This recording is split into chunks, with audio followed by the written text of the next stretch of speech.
नमस्कार दोस्तों, स्वागत है आपका SSC learning point by Singh sir. आज हम करेंगे 28 नवंबर की जितनी भी शिफ्ट हुई थी सबका सॉल्यूशन, यानी कि आपकी केवल 2 शिफ्ट हुई थी इसमें, तो हम उनको भी शिफ्ट में करते हैं। और दो ये देखो 3 और 2 5 पेपर हो गए। तो मैंने एक चीज ऑब्जर्व की है कि आपको एक क्वेश्चन तो लेंदी मिलना ही मिलना है, यानी कि हो सकते हैं 1 से 2 मिल जाए, लेकिन एक तो मिलना ही मिलना है। तो उस एक के पीछे भागना नहीं है, वो कर लोगे आप, लेकिन आपके अंदर कॉन्फिडेंस होना चाहिए ये कि आप उसको देखो, जैसे ही 3-4 लाइनें स्किप करके आगे बढ़ना है। जब पूरा पेपर हो जाए तब उसको बाद में करना है। तो आपको 1-2 सवाल अच्छे मिलने ही है, पहले ही मैंने कहा था जितने इजी सवाल है उनके पीछे भागो, उनको जल्दी से फिनिश करना है और इतना टाइम बचा लो कि जो एक हार्ड क्वेश्चन आया उसको आसानी से कर लो। चलो फिर स्टार्ट करते हैं बिना देरी किए हुए। तो देखो पहला सवाल है, कह रहा है यदि एक संख्या के 1/5 भाग के 1/4 भाग का 1/3 भाग 18 है तो उस संख्या के 3/10 का भाग कितना होगा। अब देखो जब आपको बेसिक एकदम क्लियर हो तो फिर डायरेक्ट करो ना, 18 गुणे में 3 गुणे में 4 गुणे में 5 और गुणे में 3/10 कर दो। अब ऐसे ही करना पड़ेगा। तो ये 10 दूनी 20 हो गया, यहाँ से करेंगे तो 3 त्रिका 9 दूनी 18, 18 18 हम 324 हो गया। अब अगर प्रॉपर आप लिखेंगे तब भी आंसर आ जाएगा। 1/5 गुणे में 1/4 गुणे में 1/3 बराबर में 18 दिया था। अब ये सारे नंबर ऊपर चले जाते तो वही गुणा करके हमने डायरेक्ट लिख लिया। अगला सवाल, एक दुकानदार एक वॉशिंग मशीन के अंकित मूल्य पर 12% की आरंभिक छूट देने के बाद रियायती मूल्य पर 18% की छूट देता है। यदि अंतिम विक्रय मूल्य इतना है तो उसका अंकित मूल्य क्या था। आसान सवाल था, 19844। सबसे पहले तो इसको गहरी निगाह से देखो कि ये 8 1 9 9 4 13 9 4 13 11 का डिविजिबल आंसर, ठीक है। इसके अलावा देखो 12% की छूट दी है तो 88% चीज बची होगी, गुणे में 100 कर दो। फिर इसके अलावा 18% की छूट दी गई होगी तो 82% गुणे में 100 कर दो। बात समझ गए ना, हमने मार्क प्राइस मान लिया x, फिर 88/100 करते, इंटू में 82/100 करते, बराबर में ये सब लिखते। उससे बढ़िया डायरेक्ट लिख लो, करनी वही चीज है। तो इससे बढ़िया जितना हो सके उतनी स्टेप से कटिंग तो कर ही सकते हैं। तो यहाँ से करेंगे 11 8 88 हो गया, 11 एकम 11 हो जाएगा, 11 8 88 0, 11 चौक 44 हो गया। इधर करेंगे तो 8 दूनी 16 हो गया, 2 बच गया, फिर 8 दूनी 16 हो गया, 8 पन्ने 40, 8 पन्ने 40, 1 0 यहाँ से जा चुका है। इधर 2 चौकू 8, 2 एकम 2 हो गया। इधर करेंगे 2 एकम 2, 2 एकम 2, 2 दूनी 4, 2 सत्ते 14, 2 पंजे 10, 100 चला गया। बचा कितना, 112750 और अपॉन में 41। अब यहाँ पर देखो 2 ही जीरो आने हैं क्योंकि अब तो कटना नहीं है, तो ये कैंसिल ये कैंसिल। 2 ऑप्शन हमारे पास बचे हुए थे। अब इसका कैलकुलेशन करना पड़ेगा क्योंकि हमें दोनों में ऑप्शन में 5-5 दे रखा था। यहाँ पर एक चीज हो सकती थी, अगर आपको टेबल याद है, जैसे 27 चौको 108 होता है, 112 से कम आ रहा, तब आप डायरेक्ट आंसर लगा देते। अगर आपको नहीं पता तो आपको इंडिविजुअल वहां करके ही देखना पड़ेगा, इसके अलावा कोई ऑप्शन नहीं। फिर आप ऑप्शन का सहारा लेते। कैसे सहारा लोगो, सबसे पहले 2 बार जा रहा है तो 2 बार इसमें भी कर दो, 2 एकम 2, 2 चौकू 8 यानी कि 3, फिर उतारा लिया 7। देखो 2 बार जाएगा 7 बार, अगर 2 बार हम करते तो 82 रह जाता। 307 से तो 82 बहुत कम है, तो ये कैंसिल आउट। ऐसे कर लो। तो आपको बस कैलकुलेशन करने का तरीका आना चाहिए। अगला सवाल, एक परिवार में दादा दादी माता पिता और 2 पोते पोती। दादा दादी की औसत आयु इतनी है, माता पिता की औसत आयु इतनी है और पोता पोती की औसत आयु इतनी है। पूरे परिवार की औसत आयु कितनी है। अब इसका देखो, अगर बेसिक क्लियर है ना बिल्कुल, तो आपको डायरेक्ट 69 39 प्लस का 9 हो गया, इंटू में क्या करेंगे 2, बटे में कर देंगे कितने, अच्छा, यानी कि 2 3 6 हो गया। इधर करेंगे 3 दूनी 6 हो गया, 3 त्रिका 9 हो गया, तो ये 39 हो जाएगा। ये 3 3 3 6 और एक 3 था ना, 3 3 6 3 9, यूनिट डिजिट 9 चाहिए, आंसर लगा दो। अब अगर डिविजन मेथड से करना है तो नॉर्मल कर लो भाई, ठीक है। यहाँ पर जो मैंने किया है ना वो एक्चुअल में बेसिक है, बिल्कुल जैसे गुणा करके करते हैं ना वही तरीका है। ये हो गया, ये हमने एवरेज मान लिया कि 39 है, तो ये तो बिल्कुल बराबर है एवरेज के, 0 हो गया। ये भाई साहब कितना ज्यादा है, 30 30 ज्यादा है तो 2 लोगों में 30 दूनी 60 ज्यादा हो गया। ये भाई साहब 30 कम है तो 2 लोगों में कितना कम हो गया, 30 दूनी 60 कम हो गया, यानी कि प्लस माइनस कैंसिल आउट। तो जो हमने एवरेज माना वो एकदम सही है। अगला सवाल, 18,000 की धनराशि के लिए अर्धवार्षिक रूप से चक्रवृद्धि होने वाली 10% वार्षिक ब्याज दर पर 1.5 वर्ष में प्राप्त होने वाला मिश्र धन बताना है।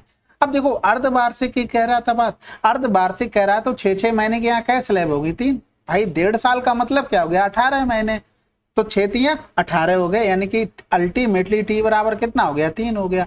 और आप अगर रेट लिखते तो आधी हो जाती, कितनी हो गई, 5% हो गई।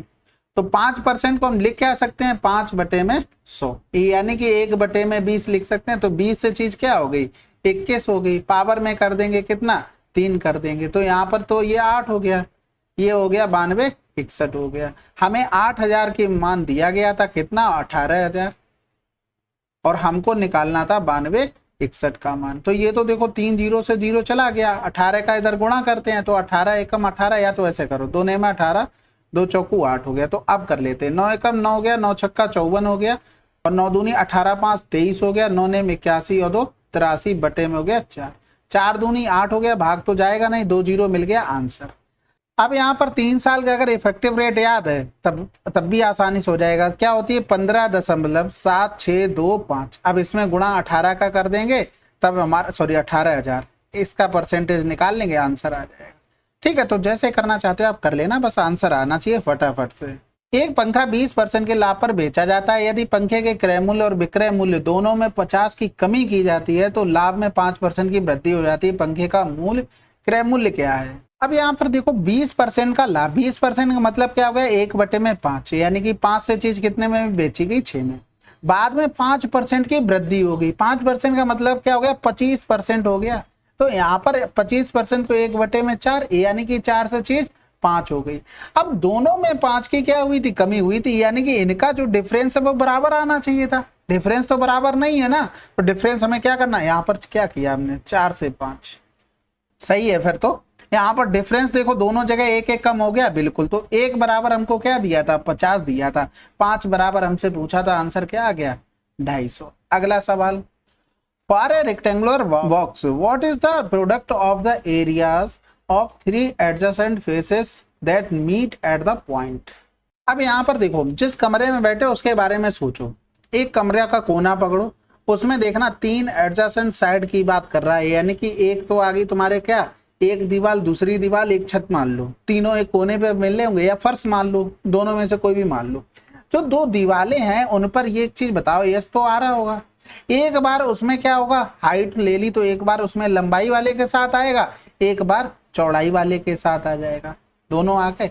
अब आपने ऊपर छत देखी, उसमें दोनों में क्या है L इंटू में भी है भाई, चाहे छत ले लो चाहे फर्श, चाहे नीचे देख लो किसी कोने पर, एक जगह कोना लिख लो जहां तीनों पॉइंट मिल रहे हो, यानी कि 2 दीवारें होंगी, एक फर्श होगी, तीनों मिल रहे होंगे, तो उसमें L इंटू बी रहेगा। क्यों रहेगा? क्योंकि जिस फर्श पे आप पैर रखे वो आयताकार बनती है, उसका एरिया। अब इनका क्या कह रहा था, प्रोडक्ट पूछा था, यानी कि मल्टीपल। अब इनका h² हो रहा, L² B² हो रहा, यानी कि LBH का होल स्क्वायर हो जाएगा, बात खत्म। अगला सवाल, ABC can do a piece of work 10, 12, 15 days respectively. In how many days can we do the work if he is assisted Y, A and C together on alternate days? अब यहाँ पर कहने का मतलब ये है कि B काम कर रहा है दोनों दिन, लेकिन एक दिन क्या कर रहा है, ए आ रहा है, एक दिन सी काम कर रहा है। इस तरीके से हमसे काम करवाने के लिए बोल रहा है। इनका तीनों का एलसीएम कितना हो गया 60 हो गया, तो 10 छक्के 60, 12 पंजे 60, 15 चौकू 60। ए बी सी की इफिशियंसी यहाँ पर करेंगे तो 5 प्लस का 6 हो गया, इधर 5 प्लस का 4 हो गया, तो इधर करेंगे 11 हो गया, इधर करेंगे तो 9 हो गया, इधर करेंगे तो 20। अब ये 20 काम कितने दिन में हो रहा, 2 डेज में हो रहा। हमें काम कितना कराना 60 काम कराना, तो कै गुना हो रहा था 3 गुना, इसका भी 3 गुना कर देंगे, यानी कि 6 डेज, आंसर आ जाएगा। अगला सवाल, एक कार चालक ने एक निश्चित दूरी को किसी चाल से तय की। यदि वह सामान्य चाल से 10 किलोमीटर प्रति घंटा की तेज चाल से चलता तो उसे वह दूरी तय करने में 55 मिनट कम समय लगता। यदि वह सामान्य चाल से 8 किलोमीटर प्रति घंटा की धीमी चाल से चलता तो उसे वह दूरी तय करने में इतने मिनट अधिक समय लगता। उसके द्वारा तय की जाने वाली दूरी किलोमीटर में ज्ञात कीजिए। तो देखो इसके लिए सबसे पहले एक फार्मूला लिख लो, ये एस ओरिजिनल स्पीड हो गई, ठीक है। यहाँ पर ये एस ओरिजिनल स्पीड, ये जो भी डिफरेंस रहेगा प्लस माइनस कर लो, बटे में हो गया यहाँ पर एस डिफरेंस, यानी कि स्पीड में जो डिफरेंस होगा, इनटू में टाइम में डिफरेंस। अब यहाँ पर देखो ये 2 कंडीशनें हमको दी गई थी, तो फार्मूला 2 जगह लगाना पड़ेगा। दोनों में डिस्टेंस कांस्टेंट है, यानी कि 2 बार फार्मूला लगेगा, इक्वेट हो जाएंगे, बस वही करना था। यानी कि स्पीड हमको पता नहीं है, फिर यहाँ पर करेंगे एस और प्लस हो रहा है, पहले में देखो स्पीड बढ़ रही ना, तो प्लस का 10 अपॉन में हो गया 10, इनटू में हो गया 55। इधर स्पीड कम हो रही थी तो माइनस का 8 बटे में 8 हो गया, इनटू में कर देंगे 55। अब टाइम चेंज करने की यहाँ पर तो जरूरत नहीं, क्योंकि कैंसिल आउट हो जाना है। ये इससे एस कैंसिल, 2 चौकू 8 हो गया, 2 पंजे 10, 4s 5s, यानी कि डिफरेंस करेंगे तो एस हो जाएगा, 10 चौक 40, 8 पन्ने 40, यानी कि 40 40 80, ये स्पीड आ गई इतनी। ठीक है, अब सिंपल सा जो हमारे पास फार्मूला था उसमें मान रख देंगे तो डिस्टेंस आ जाएगी। तो यहाँ पर d बराबर में 80 और जो बढ़ रहा है उससे प्लस का कर देंगे बटे में 10 इंटू में 55। अब इसको घंटे में बना लेंगे। ठीक है, तो 20 चौकू 80 हो गया, 20 तियां 60 हो गया, ये जोड़ेंगे तो ये 90 बन जाएगा, इसको यहाँ से काट देंगे तो ये 30। ठीक है, तो 10 तियां 30 हो गया, 4 तियां 12, 12 पंजे 60, 12 पंजे 60 हो 66 किलोमीटर आंसर। तो इसको याद कर लेना। और मैंने देखो 3 शिफ्ट वो करवा दी और 2 ये करवाने जा रहा हूँ। मैंने ऑब्जर्व किया है कि एक क्वेश्चन तो आपको ऐसा लेंदी मिलेगा ही, तो इसको पहले तो स्किप करना है, उसके बाद जब पूरा पेपर कर लो उसके बाद ही इस पर आना, चाहे कितना भी आसान क्यों ना हो। उसे पढ़ना ही नहीं है, जैसे ही देखा 3-4 लाइनें हैं आगे बढ़ो, बाद में आना। ठीक है, चलो फिर अगला सवाल करते हैं। एक परीक्षा में राधा ने 20% अंक प्राप्त किए और वह 10 अंकों से अनुत्तीर्ण हो गई। सीता ने 30% अंक प्राप्त किए जो उत्तीर्ण से 20 अंक अधिक हैं। परीक्षा के पूर्णांक ज्ञात कीजिए। अब देखो इसका बेसिक तो सभी को क्लियर होगा ना, ऐसा तो हो ही नहीं सकता बेसिक क्लियर ना हो। तो आपको 10% बराबर डायरेक्ट 30 लिखना है। अब यहाँ पर 100 बराबर आपको कितना मिल जाएगा, 300 मिल जाएगा। अब अगर आप लिख रहे हैं इस तरीके से कि 20% अंक मिले तो फेल हो गई, अगर 10 और मिल जाते तो वो पासिंग तक पहुंच जाती। दूसरे को 30% मिले, अगर उसे 20 कम मिल जाते ना तब भी वो पास हो जाती, यानी कि मिनिमम मार्क हो जाते उसके। तो ये दोनों बराबर कर दो। अब इनका कैलकुलेशन करना है, 10% बराबर 30 हो गया। तो अब इतना लिख के कर रहे हो तो फिर टाइम जा रहा ना, इसीलिए कहते हैं स्टेप्स कटिंग करना स्टार्ट करो। ये सवाल आता है ना फिर भी प्रैक्टिस करो, क्यों? क्योंकि आपको इस तरीके से बनाना है। चलो फिर अब ये सवाल आप खुद से करेंगे। ठीक है, अब इसमें मैं क्या ही करवाऊंगा, लेकिन हाँ करना जरूर है। प्रैक्टिस नहीं करोगे वहां पर डर लगेगा, ऐसे सवालों को देखते ही प्रैक्टिस जरूर करनी है। चलो फिर अगला सवाल। 8000 की धनराशि के लिए 12 पैसे प्रति रुपए प्रति माह की ब्याज दर पर 6 वर्षों का साधारण ब्याज ज्ञात कीजिए। अब यहां से देखो 8 गुणे 12 गुणे में 6 करो, 12 अट्ठे 96 हो गया, गुणे में 6 करेंगे, 6 रंग 36, 6 में 54 और 3 57, जिसमें 576 लिखा हो आंसर। केवल मैंने फार्मूले पे काम किया, हमने 12 पैसे को रुपए में नहीं चेंज किया, प्रति माह को हमने उसमें चेंज नहीं करना है। क्यों करना है भाई, किसने कह दिया हमें उस पर पूरा सोल्यूशन करना है? भाई प्रति माह के हिसाब से चले गए तो वो उस हिसाब से करते रहे ना। अब मेन चीज थी यहाँ पर रेट बनाने की। अब देखो 12 पैसे प्रति रुपए और प्रति माह की बात कर रहा था। अब देखो रुपए में यानी कि 12 पैसे मिलते हैं उसे 100 पैसे पर। भाई 1 रुपए में 100 पैसे होते हैं ना, इतने मिलते हैं। अब इसे परसेंटेज में बनाते तो गुणा करते तो ये 12 आ जाता। ये दिया गया था आपको, समझ लो बात को। अब इसमें ये मत सोचना ये माह लिखा हुआ है, क्योंकि देखो प्रति रुपए प्रति माह, तो रुपए भी तो अगर रुपए को चेंज करोगे, जैसे मान लो ये लिखा 12 बटे में 100, इसमें अगर 12 का गुणा करोगे जो प्रति रुपए दिए वो भी तो 12 महीने में पहुंचेंगे। तो ये चीज आप नहीं ध्यान देना भाई, ये आपको सही से पढ़ना पड़ेगा। चलो फिर अगला सवाल। वह बड़ी से बड़ी संख्या कौन सी है जो इतने इतने को विभाजित करने पर क्रमशः 6, 10 और 14 शेषफल बचता है? सबसे पहले हम चेक करेंगे किससे, 21 से। सबसे बड़ी संख्या बोला था, अगर 21 को हमें सबसे ज्यादा इसमें आसान लग रहा है तो 435 बटे में 21 करेंगे तो 21 दूनी 42 से 1 बच गया। अब 15 बचा, शेषफल हमें चाहिए कितना था, 6 चाहिए था, ये कैंसिल आउट हो गया। दूसरा आता 19, अब 19 दूनी 38 गया, यहाँ पर 1 बचा, 17 शेषफल बच गया, ये भी हटा दो। अब आ गया हमारे पास इससे बड़ा 17 आ गया, तो यहाँ पर 17 दूनी 34, देखो 397 बटे में 17 किया, 17 दूनी 34, बचा कितना 5 हो गया, फिर 17 तियां 51, 6 शेषफल बच गया।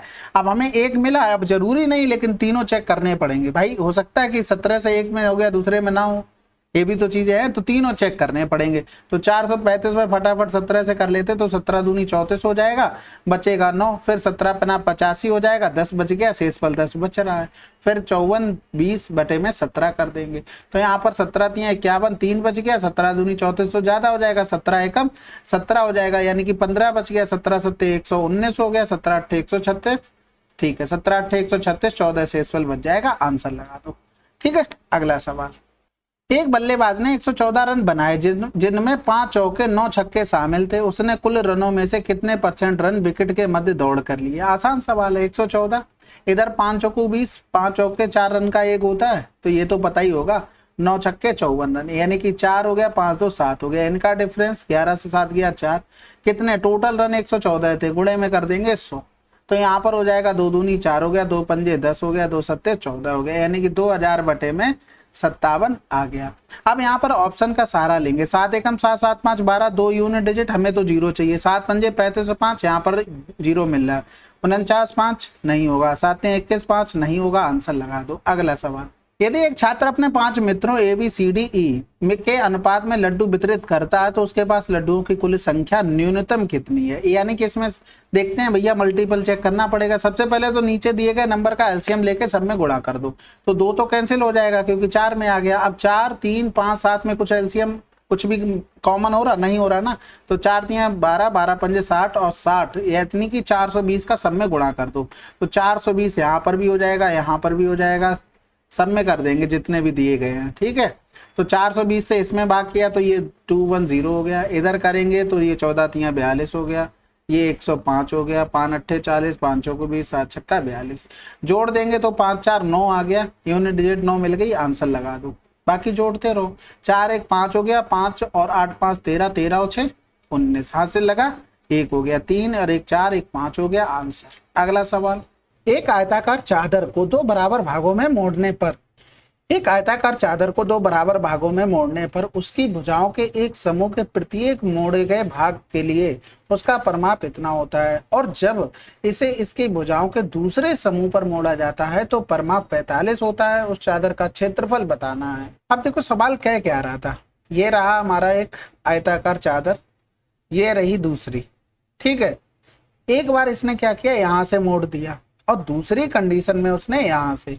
अब अगर ये B है, ये पूरा A है, तो एक चीज बताओ, ये B हो गया, ये A/2 हो गया, इसका परिमाप लिखते तो यही तो लिखते, B प्लस का A/2 बराबर में कितना दे दिया था, ये तो ज्यादा वाला होगा क्योंकि यहाँ पर लंबाई आ गई, अब इसमें चौड़ाई आ गई, और जब चौड़ाई आ गई तो ये B/2 होगी, तो ये पूरा हो जाएगा। यानी कि इसका हम लिखेंगे तो A प्लस का B/2 बराबर में 36 हो गया। अब इन्हीं दोनों को हमें सॉल्व करना था, आंसर आ जाता। तो यहाँ पर हम लिख क्या सकते थे, 2B प्लस का A बराबर में 45 हो जाता। इधर अगर लिखते तो A 2A प्लस का B बराबर में 36 हो जाता। अब यहाँ पर किसी एक को बराबर कर लेते, तो इसमें देखो B लिखा है 2 गुना, तो इसमें भी 2 गुना कर लें तो 4A प्लस का 2B बराबर में 72 हो गया।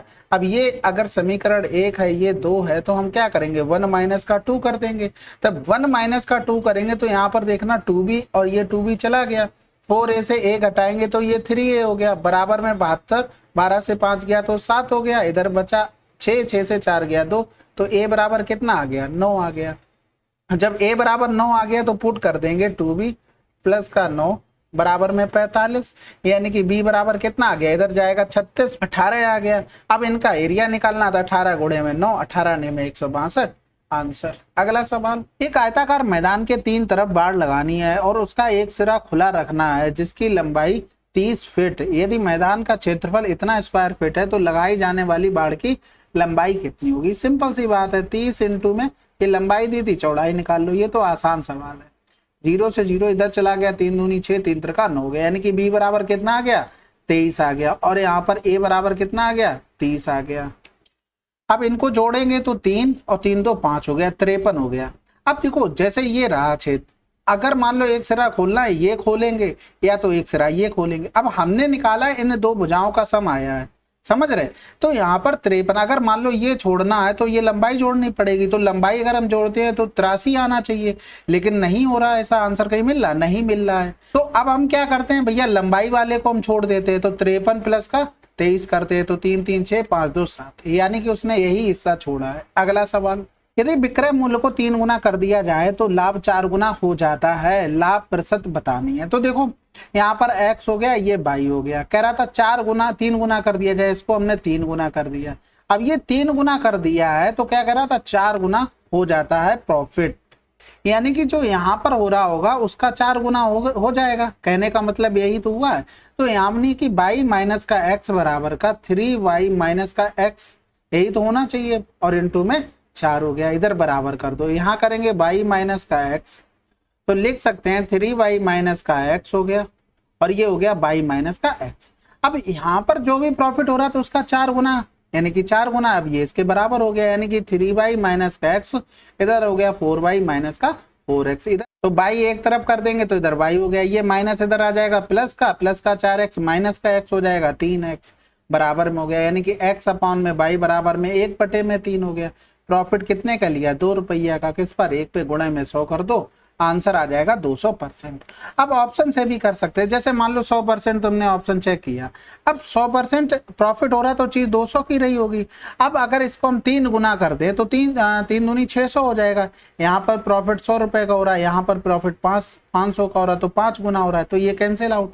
इसके अलावा अब 200 बचा, तो 200 100 की चीज 300 में बेची गई होगी, तभी तो 200 का प्रॉफिट होगा। अब इसको 3 गुना कर देंगे तो 3 का 900 हो गया, यहाँ पर प्रॉफिट 800 का हो रहा है, यहाँ पर प्रॉफिट 200 का हो रहा है, 4 गुना हो रहा था, आंसर लगा दो। अगला सवाल, दो संख्याओं का योग इतना है और महत्तम समावर्त और लघुत्तम समावर्त क्रमशः 5 और 140 है, उन संख्याओं के व्युत्क्रम का योग क्या होगा।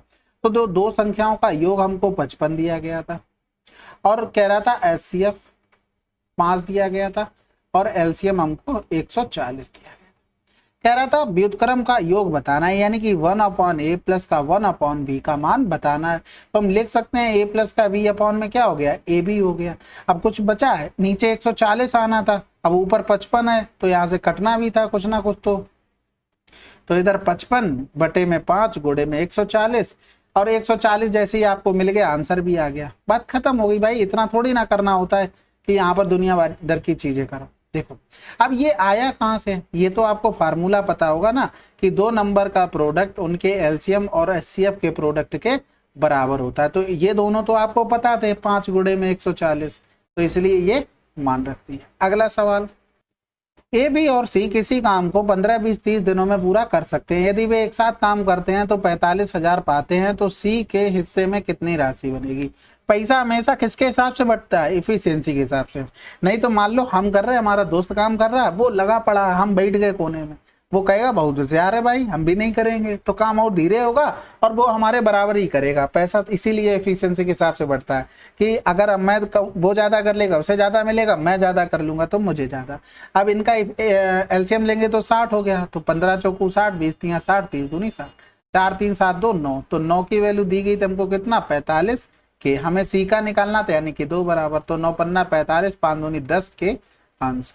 अगला सवाल, यदि किसी धनराशि पर 20% वार्षिक ब्याज दर से चक्रवृद्धि ब्याज वार्षिक रूप से चक्रवृद्धि होने पर 3 वर्ष में 3640 हो जाती है, तो उसी धनराशि पर समान अवधि और समान ब्याज दर से साधारण ब्याज कितना होगा।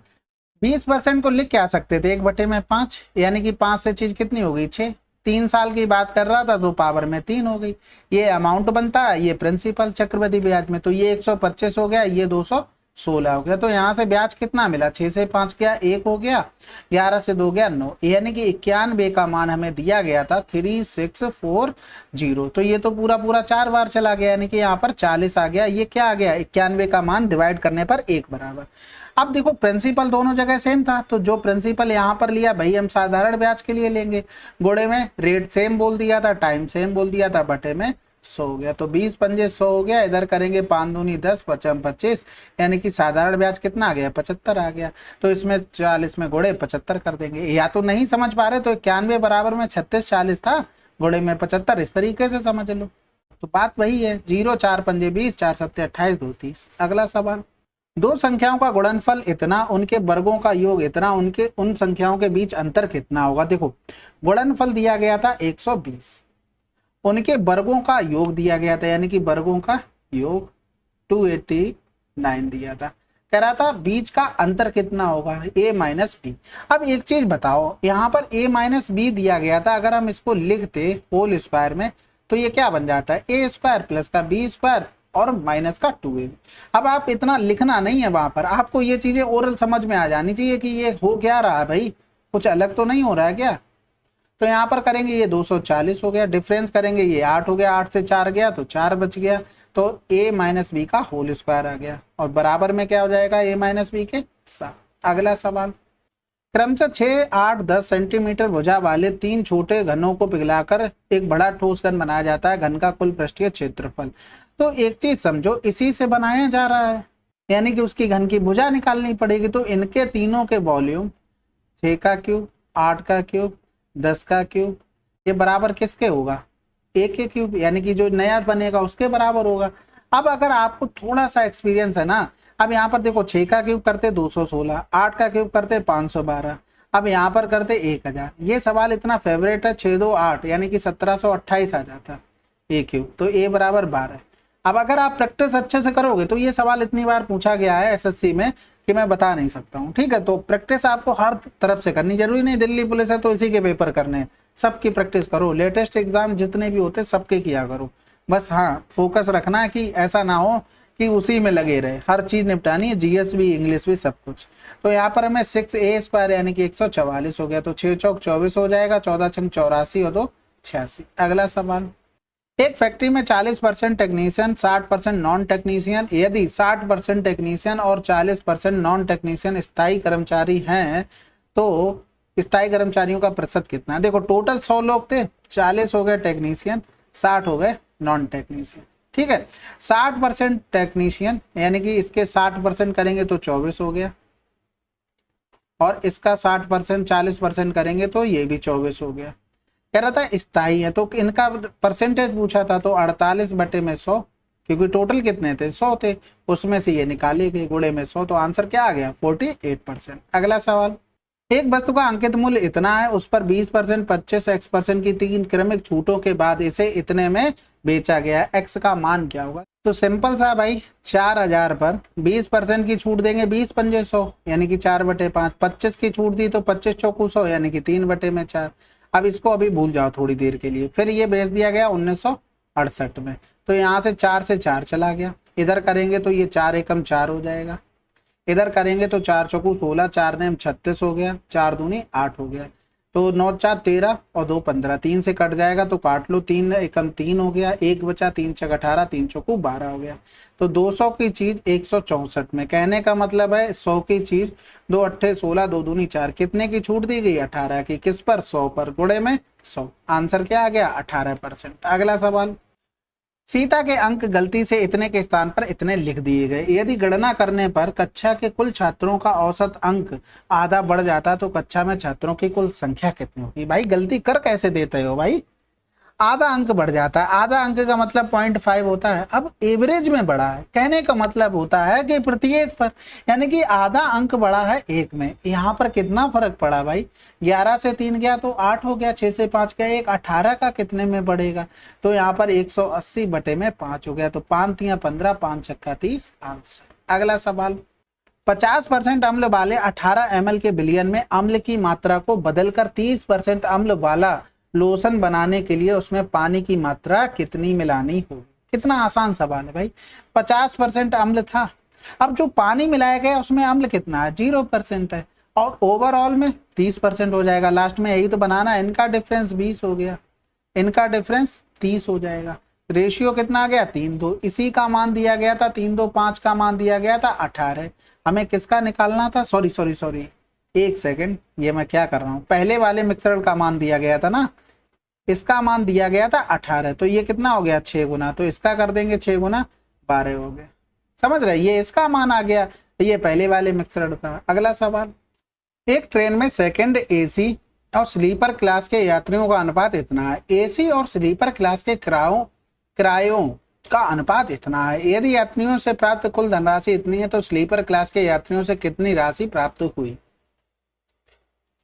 ये इतनी प्राप्त हो गई एसी वाले से, स्लीपर वाले से कितनी प्राप्त हुई, इतनी हुई, तो यहाँ पर ये 90 हो गया, 17 अपना 85 हो गया, इनको जोड़ेंगे तो ये 5 हो गया 175, इसी 175 का मान दिया था 8750, हमको निकालना था किसका, स्लीपर क्लास का 85 का मान, तो 8750 175 हो गया, इनटू में 85 हो जाएगा, ये पूरा 5 बार कट जाएगा, यानी कि 55 25 हो गया, 5 अट्ठे 40 और 2 42। अगला सवाल, अब यहाँ पर देखो ये पॉइंट अगर एक हटा दोगे तो एक चीज बताओ, ये पॉइंट हटेगा तो एक इधर आ जाएगा, बिल्कुल आ जाएगा, आंसर आ गया। ठीक है, इसके अलावा कुछ नहीं करना, बाकी आप बना सकते हो, बहुत बढ़िया बात है। अगला सवाल, एक कार ट्रेन और बस की चाल का अनुपात इतना है, कार बस और ट्रेन की औसत चाल इतनी है, कार और बस की औसत चाल बताइए। देखो सिंपल है, 5 4 9 9 3 12, 12/3 यानी कि 3 चौकू 12, एवरेज हमारे हिसाब से 4 है, क्वेश्चन में कितना है 40 है, तो पूछा गया था कार और बस का, यानी कि कार और बस का इन दोनों का, तो 4 3 7/2 बराबर पूछा गया था, तो 7/2 बराबर कितना हो जाएगा इधर करेंगे तो ये 20 गुना हो जाएगा, तो इसका भी 20 गुना कर देंगे तो 70 आंसर। अगला सवाल, एक व्यक्ति फ्रिज खरीदने के लिए बैंक से इतने का ऋण लेता है, वह 3 वर्ष के बाद भुगतान का वादा करता है। बैंक वार्षिक 10% की दर से चक्रवृद्धि ब्याज लेता है, जिसकी गणना वार्षिक रूप से होती है, लेकिन अचानक से बैंक घोषणा करता है कि ऋण अवधि के अंतिम वर्ष में ब्याज दर इतने % वार्षिक होगी। इस घोषणा के कारण नई ब्याज दर की वजह से उस व्यक्ति को कितनी अतिरिक्त राशि भुगतान करना होगा। अब देखो, अगर आप देखेंगे तो 10% के हिसाब से अगर 3 साल का ब्याज देखेंगे तो 33.1% होता है, लेकिन जब 12% के हिसाब से निकालेंगे तो कहने का मतलब ये हो गया कि 2 साल तो 10-10 रहा, तीसरे साल 12 रहा। तो इन दोनों वर्षों का अगर ब्याज निकालेंगे, चक्रवृद्धि ब्याज का फार्मूला होता है ना 2 वर्ष का, A+B/100 ये लगाते हैं ना, तो ये तो 2 साल का हो गया। अब इन दोनों के साथ एक बार लगा लेंगे तो 21 प्लस का 12 और प्लस में हो जाएगा 21 गुणे में 12/100। तो यहाँ पर इनको जोड़ेंगे 3 हो गया और ये कितना हो गया 33, और इनका गुणा करेंगे 12 एकम 12 हो गया, हासिल लगा 1, 12 दूनी 24, 1 25 यानी कि 2.52। तो जोड़ देंगे इसमें 2.52, तो ये कितना आ जाएगा, ये आ जाएगा 33 तो 35.52। यहाँ पर कितना था 33.1% था। इन दोनों का डिफरेंस करेंगे, वही तो आएगा कि कितना कम ज्यादा उसने दिया होगा, तो वही तो हमें करना है। तो यहाँ से डिफरेंस करेंगे, ये 2 आ जाएगा, 5 से 1 गया तो 4 हो गया, 5 से 3 गया 2 हो गया, तो 2.42% आ जाएगा। अब हमें इस परसेंटेज का करना क्या है, सिंपल सा, किस पर करना है 40,000 पर, यानी कि 40,000 का 2.42% 100 हो जाएगा, और इसको हटा देंगे तो 2 जीरो और आ गए, तो ये चले गए 4 जीरो, 4 दूनी 8 हो गया, 4 चौकू 16 हो गया, 4 दूनी 8 1 9 हो गया, 968 आंसर। अब समझ गए ना, ये तो सब चीजें देखो आपको याद होनी चाहिए कि 10% का 3 साल का इतना ब्याज होता है, और फिर अगर इसको भी याद नहीं कर सकते तो फिर भैया क्या करोगे, अब इसके लिए कुछ अलग से तो करेंगे नहीं। और ये आपको पता होना चाहिए, तो ये सारा पूरा वर्क एक यानी कि 100 पर हो रहा है, ठीक है, तो इस हिसाब से हमने यहाँ पर किया। अब पूरा लिखोगे कि 100 बराबर आपको कितना दिया गया था, 40,000 दिया गया था, ये सब लिखने की जरूरत नहीं, आपने डायरेक्ट ये निकाल लिया 3 साल की इफेक्टिव रेट, यहाँ पर भी 3 साल की इफेक्टिव रेट, दोनों का डिफरेंस कर दिया तो इतना ही तो रुपया ज्यादा दिया होगा, और 40,000 का हमने उतना ही % निकाल लिया। ठीक है, चलो फिर ये शिफ्ट आपकी समाप्त हो गई, इसमें 2 ही शिफ्ट थी, तो आपके टोटल 30 क्वेश्चन थे। चलो फिर मिलते हैं अगले वीडियो में, तब तक के लिए जय हिंद जय भारत।